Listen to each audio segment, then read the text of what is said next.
Bismillahirrahmanirrahim. Alhamdulillahirabbil alamin. Allahumma sholli wa sallim ala sayyidina Muhammad wa ala alihi wa sahbihi wasallim. Assalamualaikum warahmatullahi wabarakatuh.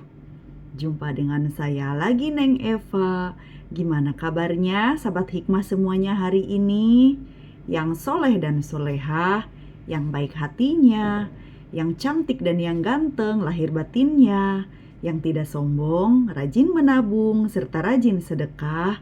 Semoga hari ini sehat-sehat walafiat dan dalam lindungan Allah Subhanahu wa Ta'ala. Dan semoga kita semuanya mendapatkan kucuran rahmat, keberkahan dan keridhoannya, serta mendapat syafaat baginda Rasulullah Shallallahu Alaihi Wasallam, baik ketika di dunia maupun di akhirat kelak. Amin, amin, amin, ya robbal alamin. Baik sahabat hikmah semuanya, sebelumnya saya akan menjelaskan bahwa video ceramah YouTube ini dibuat untuk umum dan bagi siapa saja yang mau mengambil pelajaran, manfaat, serta hikmah di dalamnya, serta untuk pertumbuhan dan perkembangan jiwa kita setiap harinya. Jadi, semangat terus belajar berbenah jiwa. Dan juga video ceramah YouTube ini dibuat tidak untuk menyinggung siapapun, serta tidak untuk merendahkan siapapun. Justru sebaliknya, di sini kita belajar berbenah jiwa, belajar menata jiwa, belajar membeningkan hati dalam rangka ketauhidan menuju Allah Subhanahu wa Ta'ala. Jadi semangat terus belajar berbenah jiwa, belajar berjuang melawan hawa nafsu kita sendiri. Serta video ceramah YouTube ini dikhususkan bagi para salikin dan para murodin, juga para majdubun ya. Bedanya salikin dengan murodin yaitu kalau para salikin orang-orang yang berniat, menghendaki, bertekad dan berjuang untuk menjalankan perjalanan ruhani menuju Allah Subhanahu wa Ta'ala, atau belajar ilmu tasawuf untuk mengenal Allah Subhanahu wa Ta'ala.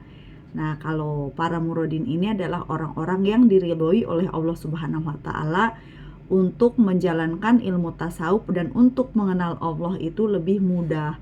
Artinya tanpa perjuangan yang susah payah, tanpa perjuangan yang benar-benar melelahkan, mereka itu biasanya cepat sampai, cepat wusul gitu ya. Bedanya kalau para salikin itu harus dengan perjuangan dan mujahadah yang sungguh-sungguh gitu, yang benar-benar kadang-kadang susah payah gitu, kadang-kadang sampai puluhan tahun pun belum tentu sampai. Ada juga yang sudah puluhan tahun atau misalkan di ujung usia baru sampai kepada Allah, ada yang seperti itu. Namun secara syariat para salikin ini lebih baik karena mempunyai niat sendiri gitu, ibaratnya tuh punya aware gitu, punya kesadaran sendiri.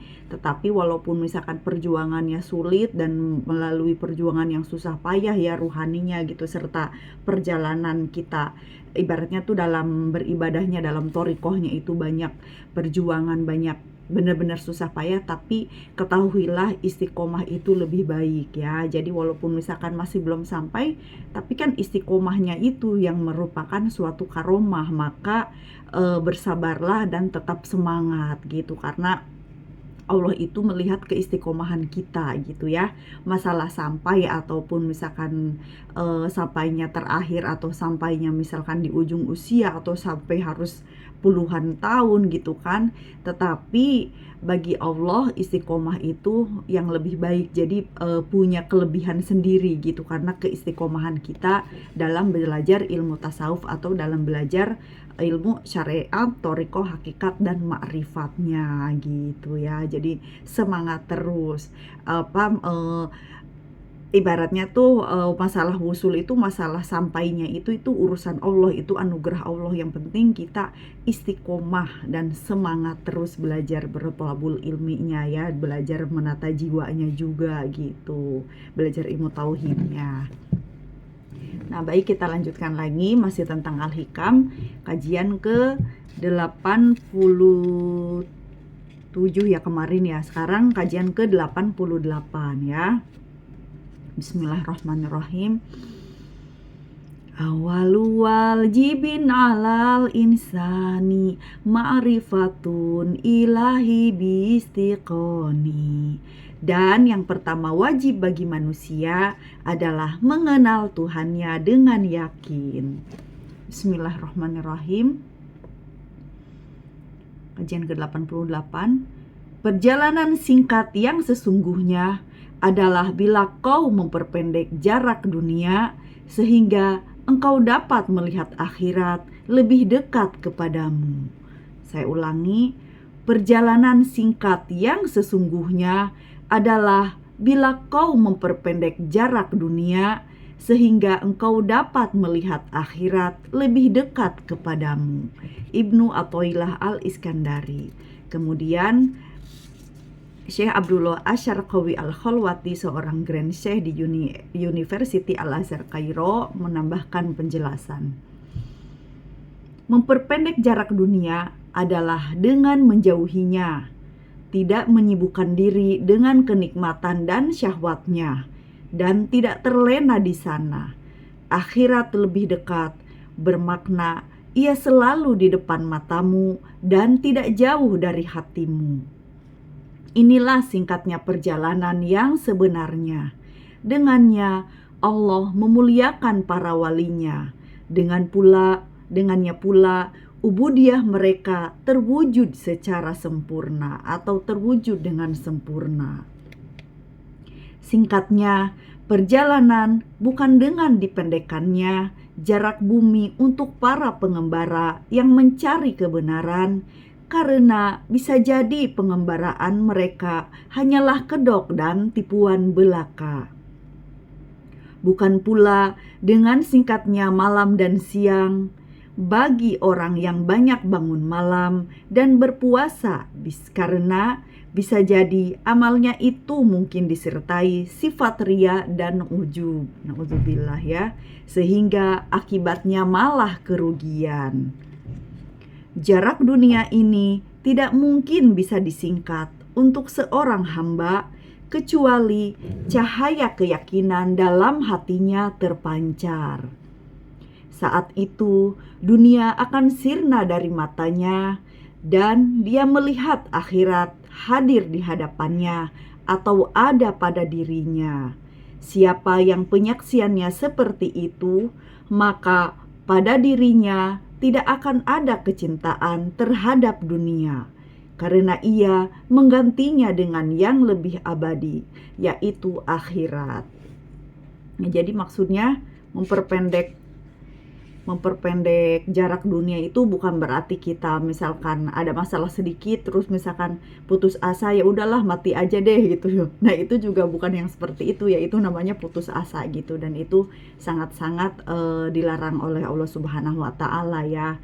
Tetapi tetap walaupun susah payah, walaupun misalkan ujian itu Masya Allah ya, subhanallah gitu, sangat dibolak-balik hati kita gitu, berbagai masalah ujian bertubi-tubi gitu kan, entah masalah keluarga, masalah finansial, masalah pekerjaan, masalah relationship, masalah apapun gitu, masalah rumah tangga atau apapun gitu, sampai misalkan sempat mempengaruhi kualitas ibadah kita gitu. Namun kita tetap semangat karena tujuan kita itu adalah Allah, sedangkan Allah itu yang maha abadi gitu. Makanya kita memperpendek jarak dunia itu tapi memperpanjang akhirat, dengan arti kata akhirat itu selalu menjadi yang menjadi ada di pikiran kita, jadi bukan dunia lagi gitu, sehingga hubu dunia itu tidak ada, tetapi ganti dengan berbagai macam rangkaian ibadah-ibadah, tetapi kita tulus lillahi ta'ala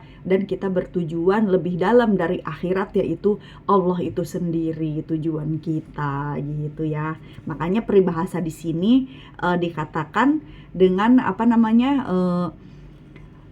melihat akhirat itu lebih dekat kepada kita. Nah, maksudnya ini akhirat itu masih berisi cangkang gitu, cangkang yang dalam atau kulit bagian dalam, tetapi lebih dalam dari itu yaitu Allah Subhanahu wa taala gitu ya.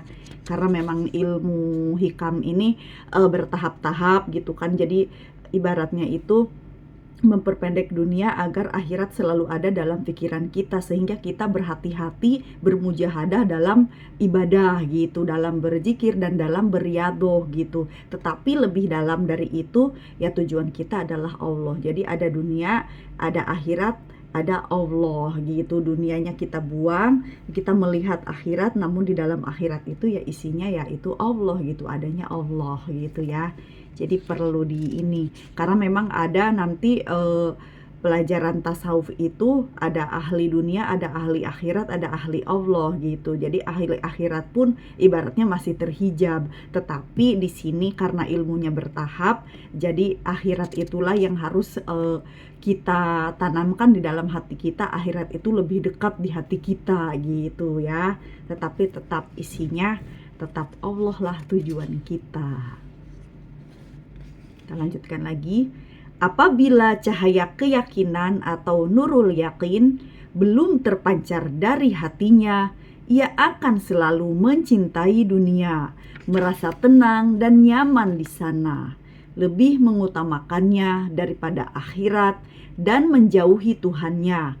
Hal itu dikarenakan keyakinan dan ketakwaannya lemah. Nah, jadi di sini sebagai bahan introspeksi diri, kita bermuhasabatu nafsi, masih di mana makom perjalanan ruhani kita. Apakah kita masih mementingkan dunia beserta kemegahan dan syahwatnya dan segala kilauannya?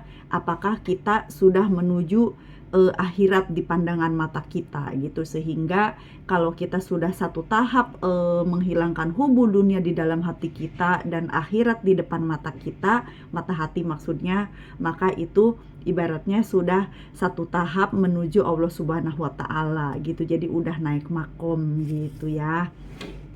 Wallahu alam bisawab. Masing-masing yang tahu tentang hati kita ya diri kita masing-masing gitu. Jadi belajar jujur kepada diri kita sendiri, kepada hati kita sendiri, ada di mana, apakah masih hubu dunia atau hubu akhirat, atau sudah benar-benar mencintai Allah. Allah lah tujuan kita gitu. Tetapi tetap ya, akhirat itu juga sebuah perjalanan. Maksudnya akhirat di dalam hati kita itu masih sebuah perjalanan. Tetap hakikatnya Allah lah tujuan kita. Jangan pernah lupakan itu dan tanamkan selalu di dalam hati kita ya. Wallahu alam bisawab. La haula wala quwata illa billahil aliyyil azim. Rabbana la tuzigh qulubana ba'da idh hadaitana wa hab lana min ladunka rahmah innaka antal wahhab. Walhamdulillahi rabbil alamin. Allahumma shalli ala sayyidina Muhammad wa ala sayyidina Muhammad. Cukup sekian dan semoga bisa difahami dan semoga bisa bermanfaat dalam kehidupan kita sehari-hari. Saya mohon maaf kalau ada kekurangan dan kesalahan dalam menyampaikannya, karena saya hanya manusia biasa yang belajar dan terus belajar. Ambil baiknya dan buang buruknya, dan semoga bermanfaat. Minal aidin wal faidin, mohon maaf lahir dan batin. Wassalamualaikum warahmatullahi wabarakatuh. Orang baik pandai mengambil hikmah, sehat lahir dan batin is the best always. Syukran jazilan.